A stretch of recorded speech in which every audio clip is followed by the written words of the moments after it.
అదే RTV app వార్తల్ని క్షణాల్లో చదివే అవకాశం ఉంటుంది. ఒక న్యూస్ పేపర్, ఒక టెలివిజన్ ఛానల్ మీ చేతుల్లో ఎప్పుడూ ఉంటాయి. మీకు అందరికీ తెలుసు, పాకిస్తాన్ ఎలా టెర్రరిజాన్ని ఎంకరేజ్ చేస్తున్నది.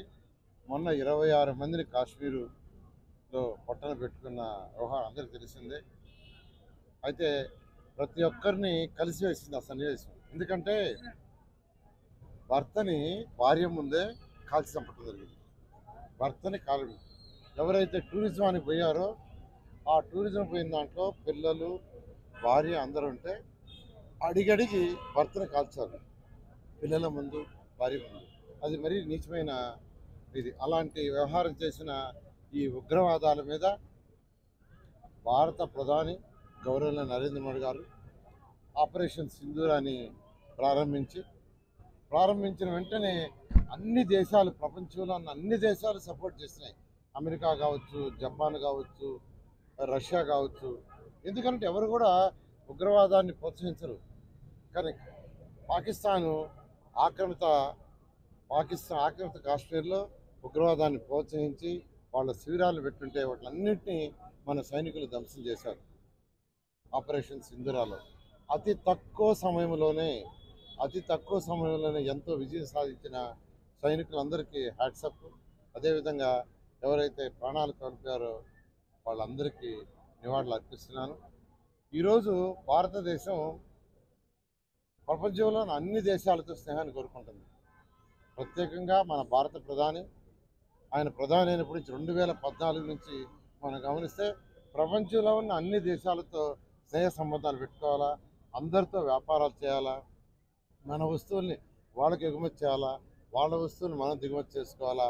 ఆ విధంగా ఆర్థికంగా భారతదేశాన్ని నెంబర్ 1గా ప్రపంచంలో చేయడానికి ప్రయత్నిస్తుంటే పాకిస్తాను ఈ యొక్క ఉగ్రవాదుల్ని ప్రోత్సహించి ఇలా చేసిన దానికి బుద్ధి చెప్తామని మొదటి రోజే భారత ప్రధాని చెప్పారు.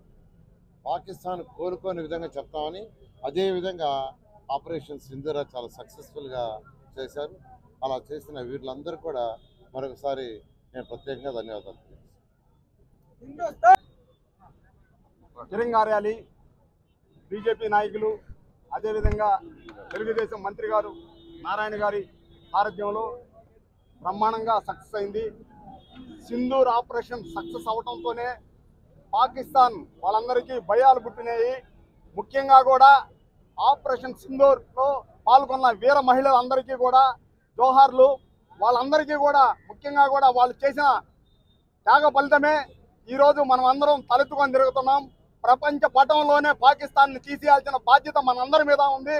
మనం అందరం దీన్ని గౌరవించాల్సిన బాధ్యత, మనం అందరం కలిసికట్టుగా భారతదేశంతో పాటు మనం అందరం కృషి చేసి పాకిస్తాన్ తరిమి కొట్టాల్సిన బాధ్యత మన మీద ఉంది.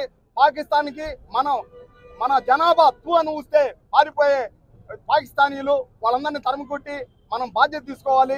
జై భారత్ మాతాకి జై.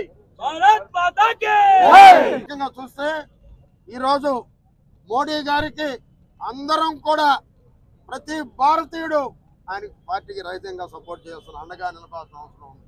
ఎందుకంటే దేశ ప్రతిష్ట, ఈ దేశం మనది, ఈ ఊరు మనది, ఈ గడ్డ మనది. ఎన్ని కాపాడే మన సైనికులు 24 గంటల కన్నురెప్పుతాం. అందరూ కూడా ఆపరేషన్ సింధూర్ పేరుతో నేరుగా మన ఆక్రమిత పాకిస్తాన్లో ఎవరున్నారో ఉగ్రవాదుల్ని అందరినీ మట్టుపెట్టడం జరిగింది. పాకిస్తాన్ పౌరులు మనం ఏమనలేదే, వాళ్ళ సైన్యం జోలికి వెళ్ళలేదే, ఎవరికి వెళ్ళలేదు. మోడీ గారి ప్రపంచం ఏమిటో, బట్ అదే రకంగా మన సైన్యం శక్తి ఏమిటో ఆ రోజు చూపించడం జరిగింది.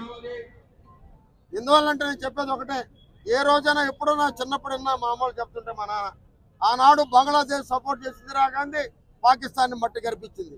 ఈరోజు మన జోలికి ఏదో రావాలనుకున్నారు, వాళ్ళు ఏదో చేయాలనుకున్నారు.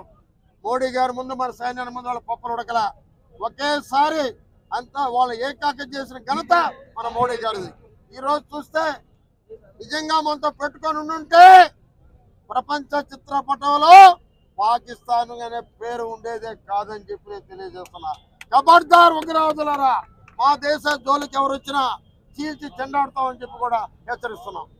మరిన్ని వీడియోస్ కోసం ఛానల్ ని సబ్స్క్రైబ్ చేయండి, లేటెస్ట్ అప్డేట్స్ కోసం వాట్సాప్ ఛానల్ ని ఫాలో చేయండి అండ్ లింక్ డిస్క్రిప్షన్ లో ఉంది.